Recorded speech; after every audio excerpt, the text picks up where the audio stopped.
Hi, this is Sureka from Biochemistry Department. Today we'll see a lecture on nucleic acid introduction, which covers the genetic materials such as DNA, RNA, base composition, basic structure of DNA, and function of DNA. So in this topic, you have got one short note question, that is structure of DNA, and also the base composition such as nucleotide, nucleosides will be asked in your MCQs. So kindly refer book Satyanarayana book page number 72 in order to synchronize the PPT with the book, and also the structure of DNA will be seen in the page number 77, whereas the introduction part of this PPT is seen in Satyanarayana book page number 72. Now we'll get into the topic. So we will see the introduction of nucleic acid. So the nucleic acid, we all know it is a macromolecules present in the living cells. So all the living cells consist of nucleic acid, which is a macromolecule, and they are the carriers of genetic information from one generation to another generation. So, and they are composed of polymer of nucleotides. So the nucleotides are linked by the phosphodiester bond, hence they are called as polynucleotides. And the nucleic acid is of two types. One is deoxyribonucleic acid and otherwise called as DNA. Another one is ribonucleic acid and is otherwise called as RNA. So as we all know, DNA is present in the nucleus, and small amount will also be present in the mitochondria. So mitochondrial DNA is also present in our system. Whereas 90% of RNA is present in the cytoplasm and 10% is present in the nucleolus. First, we'll say about nucleosides. Usually, the DNA structure consisting of nucleotides. But nucleoside is of structure consisting of pentose sugar and the nitrogenous base. We'll see what is pentose sugar and nitrogenous base in the upcoming slides. I'll just tell you what is nucleosides and how it is formed. See here, the pentose sugar is of two types. One is deoxyribose, the other one is the ribose sugar. And nitrogenous bases of purines and pyrimidines are there. So we'll be seeing that in the later slides. And they are linked by the N-glycosidic linkage. So N-glycosidic bond will be formed in between the ribose sugar and your nitrogenous base. So the nitrogenous base either it may be purine or it may be pyrimidine. So in case of purine, to the nitrogen number 9 atom, your sugar molecule will get attached to. Similarly, to the pyrimidine base, to the nitrogen 1 atom, the pentose sugar get attached to it. This is how there will be the formation of the nucleosides in the DNA. So this structure is called this is called nucleosides, and when you have a phosphate group attached with this nucleoside, then it is called nucleotides. So nucleoside is of pentose and nitrogenous base, whereas nucleotides is of pentose sugar, nitrogenous base and the phosphate.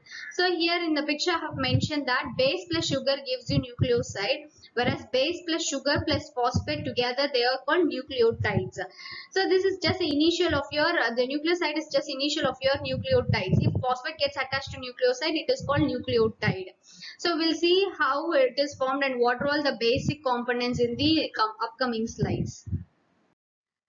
Secondly, we'll see about nucleotides. Previously, we have seen nucleosides. It is composed of nitrogenous base and the pentose sugar. They are linked by the N-glycosidic linkage. So in nucleotides, it is made of three components. One is nitrogenous base. They're linked to the ribose sugar by the glycosidic linkage, and the sugar gets attached to the phosphate group. So this three together they form a structure called nucleotides. So the N atom of the nitrogenous base gets attached to the carbon 1 of the pentose sugar, whereas the fifth carbon atom of the pentose sugar get attached to the phosphate group. This is how they form a structure called nucleotides. So we'll see one by one. Like first is the nitrogenous bases of DNA and RNA. So in the nucleotide, the nitrogenous base is the primary thing seen in the nucleotide base. So in nitrogenous bases of two types, one is purine, another one is pyrimidine. We'll see what will be coming under the purine and what will be coming under the pyrimidine in the upcoming slides. So we'll see purine bases first. There are two principal purine bases found in both DNA and RNA. They are adenine and guanine. So in your slide, you can see the structure of adenine in your left and structure of guanine in your right. So this is the principal structure of purine bases. So this will be present both in DNA and RNA. So I wanted to say you this. This can be asked in your MCQs. What are all the purine bases, nucleotides, and what the nucleotide composition? That means if they ask for the composition, you have to write the nucleotide, nitrogenous base, pentose sugar, and the phosphate. These are all the things which can be asked in your examination in your MCQs. Now we have come to the next slide, that is the pyrimidine bases. So this is actually the animated slide. You can click the next button in order to see the animation. Primarily there are three pyrimidine bases. There are cytosine, uracil and thiamine.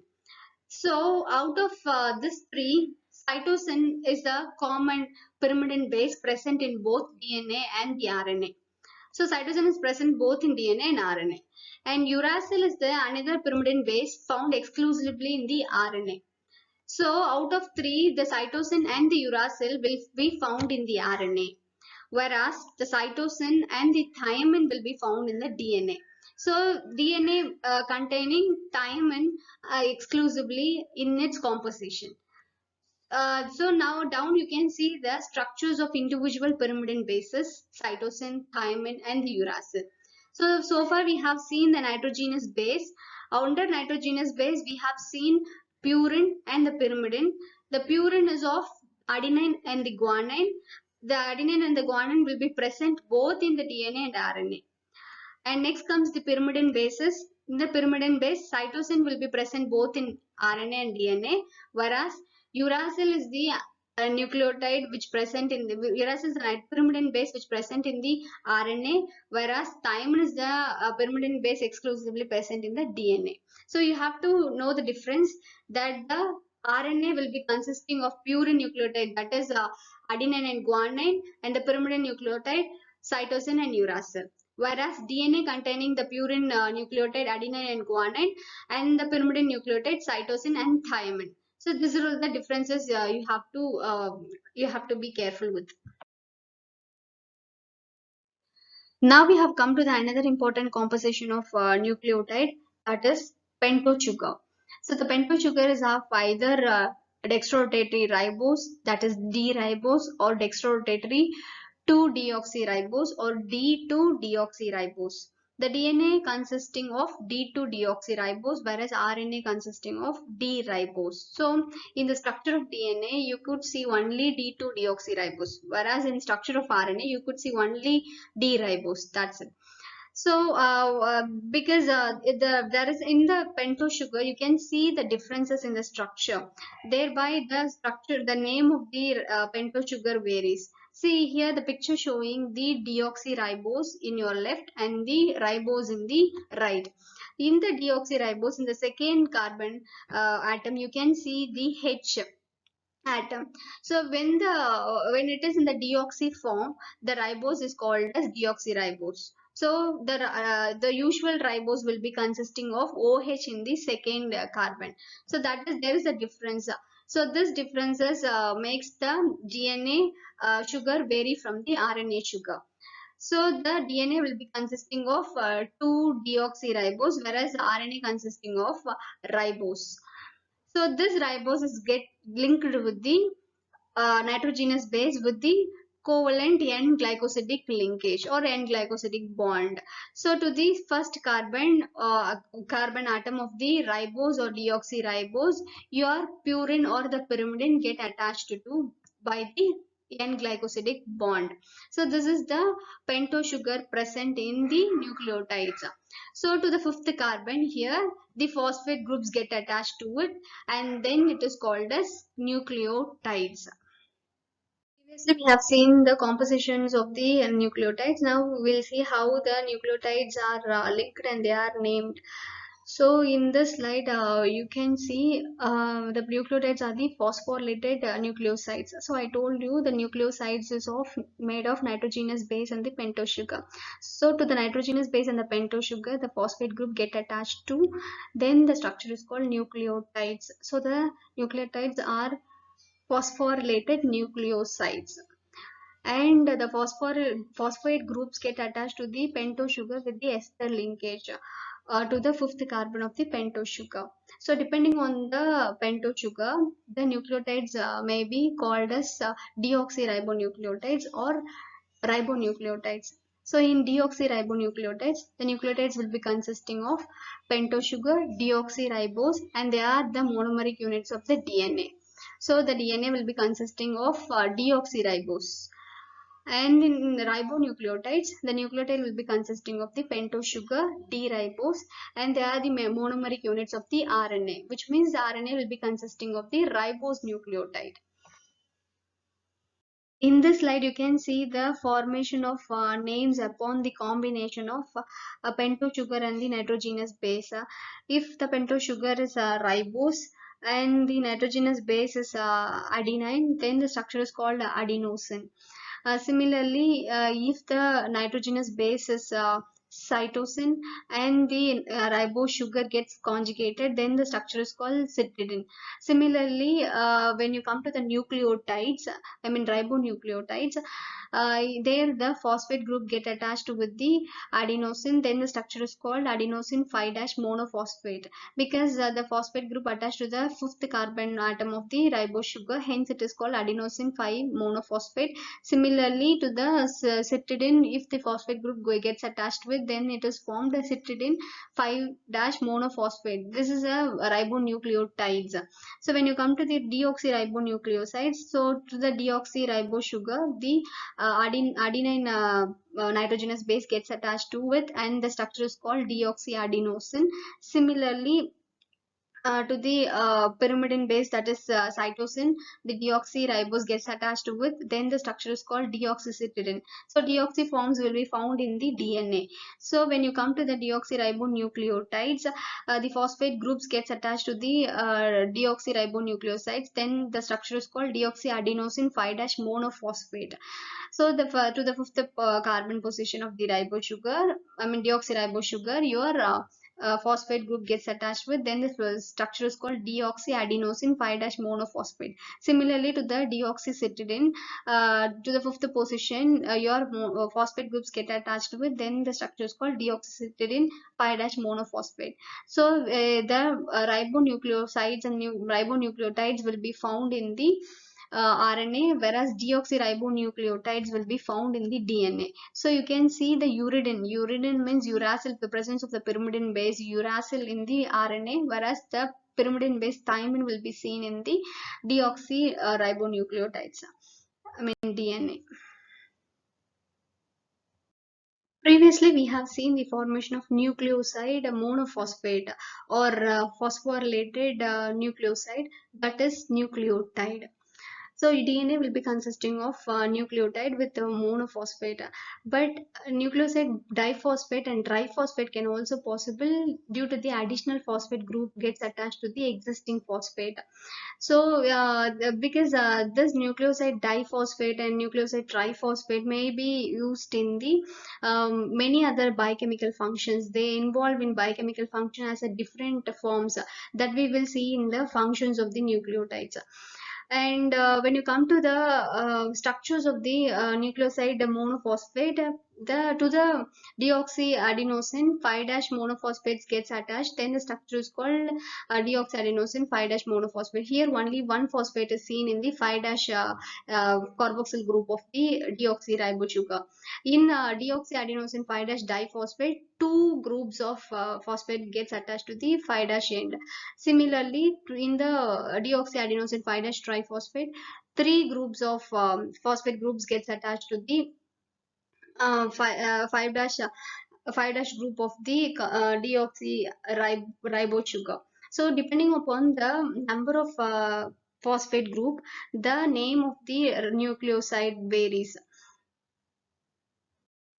When you come to the function of nucleotides, the nucleotides can act as a building blocks of the genetic materials such as RNA and DNA. They are the building blocks of the monomeric units of the DNA and RNA.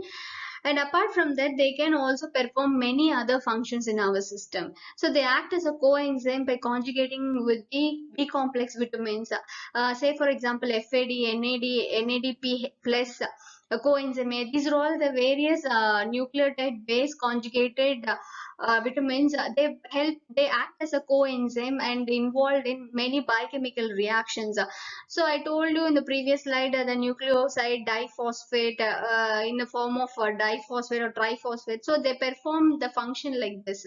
So here the diphosphate, adicotinamide adenine dinucleotide phosphate, they act as a coenzyme. Similarly, the nucleotides can act as a high energy intermediates in the biosynthesis of carbohydrate, lipid and protein.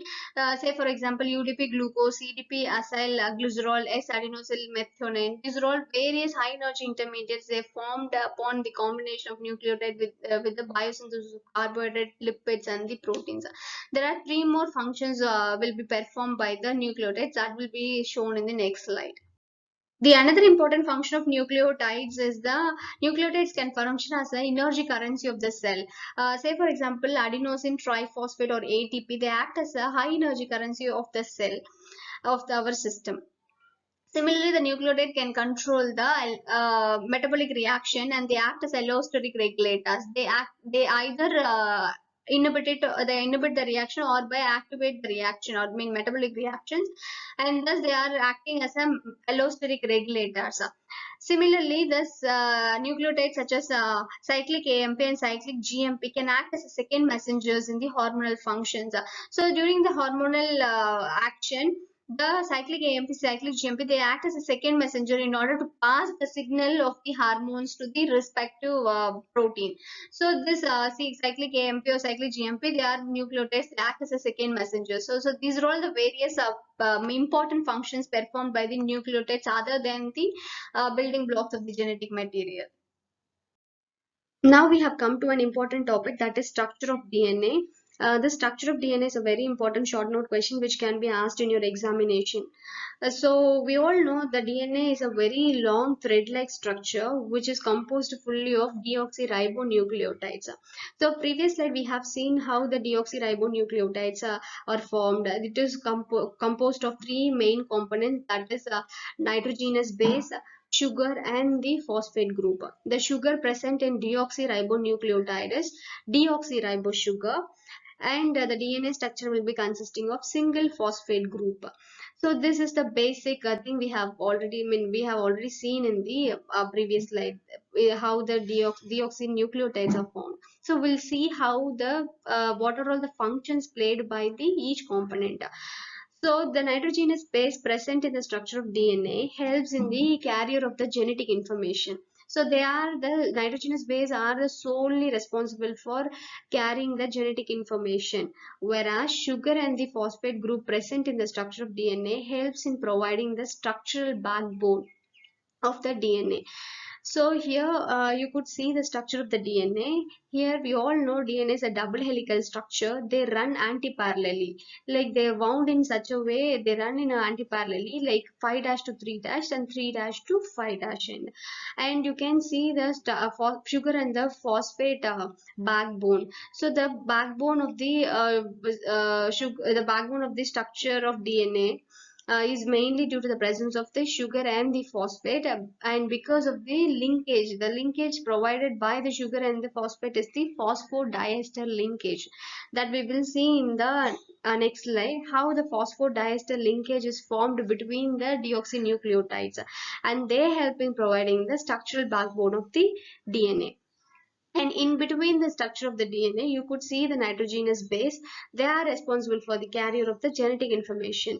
So each purine bases pairs with each pyrimidine bases with the hydrogen bond linkage. So this is the basic structure of the DNA. We'll see one by one in the next upcoming slides. In the continuation of the DNA structure, the third point given is the sugar present in the deoxyribonucleotide is the deoxyribo sugar. So I told you the DNA will be consisting of deoxyribo sugar in it, and the purine bases present in the DNA are adenine and the guanine, and the pyrimidine bases present in the DNA are thymine and the cytosine. This we have already seen. Now we'll see how the DNA deoxyribonucleotides are linked. So the single deoxyribonucleotides, they are linked together to form a polymer or a chain or a strand of the DNA. They are linked covalently by the 3'5' phosphodiester bond. So the DNA is a polymer of many deoxyribonucleotides. They are linked together by the 3'5' phosphodiester bonds. So previous slide I have given you the introduction. This 3'5' phosphodiester bond only responsible for the providing the structural backbone of the DNA strand.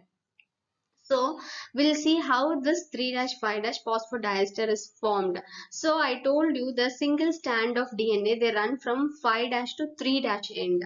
So the 3' hydroxyl group of the sugar moiety of one deoxyribonucleotide is joined to the another 5' hydroxyl group of the adjacent sugar moiety by the phosphodiester linkage, because they run from 5' to 3'. So to the 3' hydroxyl group of one sugar moiety, the 5' hydroxyl group of the another sugar moiety, that just forms a linkage that is called a phosphodiester linkage. Here in the structure you can see how the phosphodiester bond is formed in between the two deoxyribonucleotide when it runs from 5' to 3' end, which helps in providing the backbone of the DNA strand. In this slide, you can see Watson-Crick double helical structure of the DNA. The famous two biologists, James Watson and Francis Crick, in the year 1953, they discovered the 3D structure of the DNA. So when they decode the structure of the DNA, they found some of the important features of the DNA. The first is they found that DNA is a double helical structure. They are coiled in such a way and they run in the opposite direction. So which means they run anti-parallelly. That means 5' to 3' and 3' to 5', and they got two helical polynucleotide chains and coiled around common axis. And in between the helical structure, they found purine and the pyrimidine bases. And whereas outside the helix, they found phosphate and the deoxyribose units. So which helps in providing the structural backbone of the DNA, whereas the nucleotide bases helps in carrier of the genetic information which is found inside the double helix. This slide shows you the third important feature of the Watson and Crick DNA model. That is, in this slide, they have given you the measurement of the DNA. So the diameter of the helix was found to be 20 Armstrong unit. They discovered the diameter of the helix. That means that width between the 5' and the 3' end was found to be 20 Armstrong unit, and the complementary base pair distance was found to be 3.4 Armstrong unit, which means the two adjacent complementary base pairs, they found to have a distance of 3.4 Armstrong unit, and they have also given you the major groove and minor groove in the picture. So the one complete turn of the DNA means the combination of the major groove and the minor groove, single major groove and the single minor groove, which gives you one complete turn of the DNA structure. So which one complete turn of DNA structure will be consisting of 10 nucleotides with an interval of 34 Armstrong unit.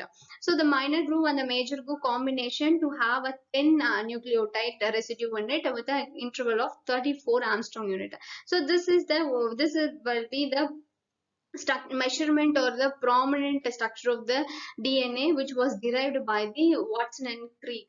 So they are also derived some of the other characteristics that will be followed in the next slide. Previously, we have seen the Watson and Crick DNA double helical structures introduction and some of the important features of the Watson and Crick DNA model. In this slide, you will see how the single strand of DNA, that means the polymer of deoxyribonucleotide, single strand, it gets linked with the adjacent strand of the DNA to form a double helical structure. So they are held, the single polymer of deoxyribonucleotide, they are held together by the hydrogen bond linkage. So the hydrogen bond will be formed between the nitrogenous bases. So each purine nitrogenous base complementary pairs with the pyrimidine nitrogenous base. Usually the adenine is always pairs with thymine with two hydrogen bonds. You have to remember this: adenine pairs with thymine with two hydrogen bonds, and guanine pairs with cytosine with three hydrogen bonds. This is how the pairing will be seen in the DNA. Seen in the DNA. See in the picture, they have provided you the nitrogen bond linkage between the adenine and the thymine is of two hydrogen bond, whereas guanine and cytosine it is of three hydrogen bonds. Watson and Crick also found that the two strands of DNA was found to be complementary to each other. So the 5' to 3' end and 3' to 5' end of the DNA double helical structure is found to be complementary to each other, which says that the content of the adenine equals to the content of the thymine and the content of the guanine equals to the content of the cytosine. So when the contents are equal to each other, they form a complementary pairing to each other to form a prominent double helical structure. The model also proposed by the Watson and Crick is a B form of DNA, that is bDNA, which is a right-handed helix which consisting of 10 base pair per turn. So each turn will be consisting of 10 base pairs and is of right-handed helix. In case of bDNA, that is proposed by Watson and Crick. So I told you that turn is made by the grooves, combination of grooves, major groove and the minor groove. So the major groove is the where the backbone was found apart, whereas in minor groove the backbone of DNA was found close by. So in a combination of major groove and minor groove, the double helical structure found to have a base pair of 10 per turn in the right-handed helix. That DNA was derived to be bDNA, and also other forms of DNA maybe occur in our system, which may be aDNA and zDNA. aDNA is nothing but a right-handed DNA will be consisting of 11 base pair per turn. bDNA will be consisting 10 base pair per turn, whereas aDNA is a right-handed DNA with 11 base pair per turn, and zDNA is the left-handed double helical structure of the DNA. So under physiologic condition, DNA is almost entirely in the Watson-Crick B form, which means like during the replication, during any processing of multiplication, the DNA will be in the or any genetic information transmission. Those time the DNA will be in the B form. In this slide, you will be studying Chargaff's rule. This is also the continuation of structure of DNA. Previously, you would have studied the Watson and Crick model of DNA, where DNA is of two strand and it was held by the hydrogen bond and base pairing between adenine and thymine, guanine and the cytosine. This was explained by Watson and Crick. Now we have come to Chargaff's rule. Chargaff's rule was discovered by Erwin Chargaff after isolating DNA from several species. He found that the quantity of purine is equal to that of the quantity of the pyrimidines.